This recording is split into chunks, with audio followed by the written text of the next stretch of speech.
I want you to notice, look very closely, I am black. My great-grandparents were slaves and then sharecroppers in Orange County, Virginia.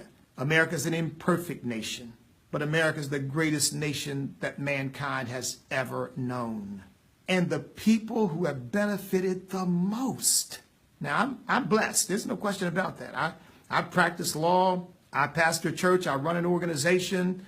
I graduated from Harvard Law School. My father had a 6th grade education. But unlike these airheads, I'm grateful for the opportunities I've been given in the United States of America because I know they wouldn't likely have been available anywhere else on the face of the earth. And I'll tell you what, these millionaires living in their mansions, they wouldn't be doing that anywhere else on the face of the earth either, would they? They can't do anything else for the most part. They're not rocket scientists. They're not curing cancer.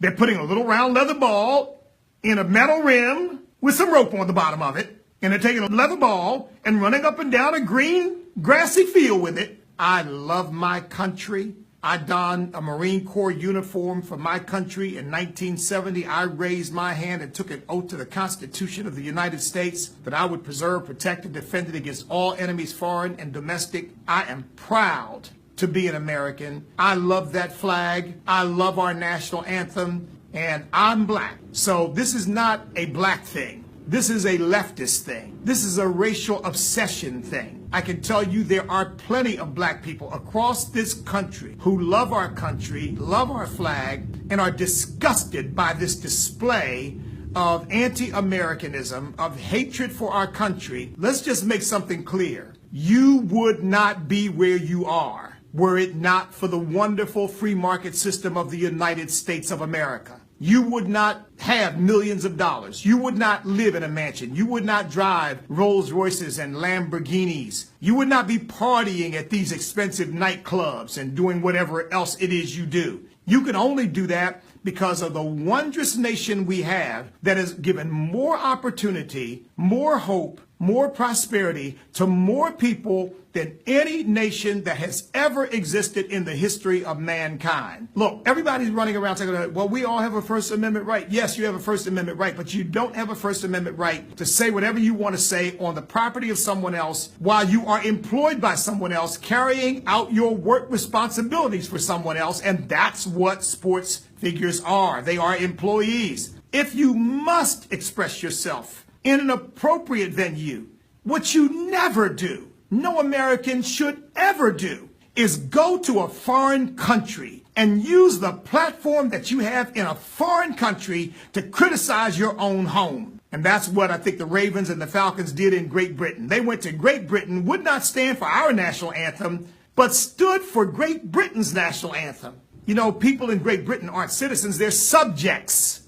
Here you're a citizen of the United States of America with equal protection under the law. The history of Great Britain is, it's a monarchy. I mean, didn't your mother or father teach you better than that? Would you go to your neighbor's house and spend your time at your neighbor's house telling everybody how bad your family is and how messed up it is and the mistakes they've made and the things they've done and how you don't respect your mother or don't respect your father? It's the same principle. You don't go to a foreign country and use that as an opportunity to denigrate your own country. But if you're going to do it, have the courage of your convictions and don't come back. Stay there if you think that's so great. Stay there if you think America's so bad. I mean, you sports figures have enough money. You could just leave. Renounce your American citizenship and go somewhere else. Those of us who love our country, we know we're not a perfect country, but we love our country. We want to work together to solve our problems. And we know we can't solve our problems by denigrating the very symbols that unite us. There is no epidemic of police brutality against black people. Now, I know that contradicts all of the orthodoxy and the narrative, but it's just the truth. And all you've got to do is look at the data. Now, if you want to look at a liberal media that will take every incident and blow it up as if this is happening every second, well, you can think that way. But if you actually want to take a cold, hard look at the data, the actual facts, there's no such thing. Varies, of course, from year to year, but an average of about 2.73 million black people are arrested every year. about twice as many white people. So 6.77 million white people arrested every year. Out of that, about 400, the suspects who are confronted by police and end up in confrontations with police. Now, this is the number of the anti-police crowd. They say about 400. That's the big number that they've come to. Now, some say it's less than that, and some argue that it's really closer to about 285. Take the big number. Happy to do that. Folks, that's still only thousands of a percent of those who are actually arrested and taken into custody. That's not an epidemic. Twice as many white people are killed in confrontations with police, but you won't hear about that from the mainstream media because they're interested in pursuing this narrative of racial division. You say, well, there's still an overrepresentation of black people are being killed. Yeah, but there's an overrepresentation of black people committing violent crimes too. Just look at the Bureau of Justice statistics. That's the fact. Black men commit a disproportionate number of violent crimes. You may not like to hear that, but it's the truth. And if you want to deal with it, what we've got to do is get men to take responsibility for their children and get back in the home and start teaching their children right from wrong and start telling their children to stay out of the clutches of the police. Don't go deal drugs. Don't go rob people. Don't go commit crimes. This is what my father told me, and I've never had a problem.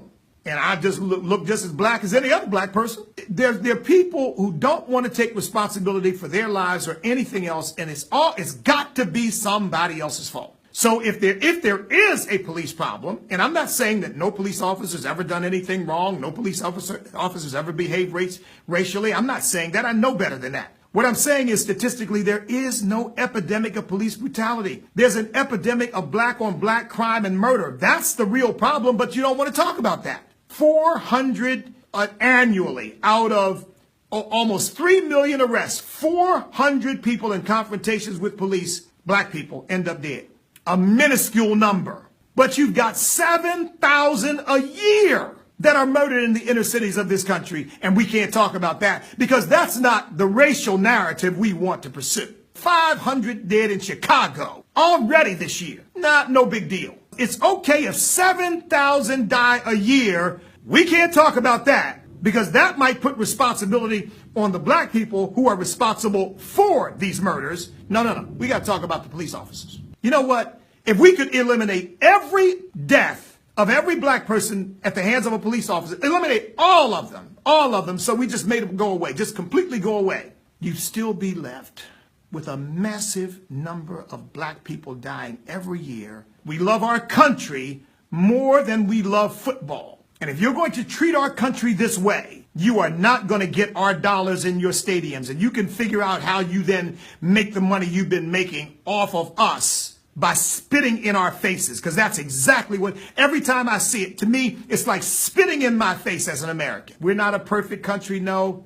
but we're the best there's ever been. And you know what? If we can get rid of some of these people who hate us so much, who live right here, we can keep getting better.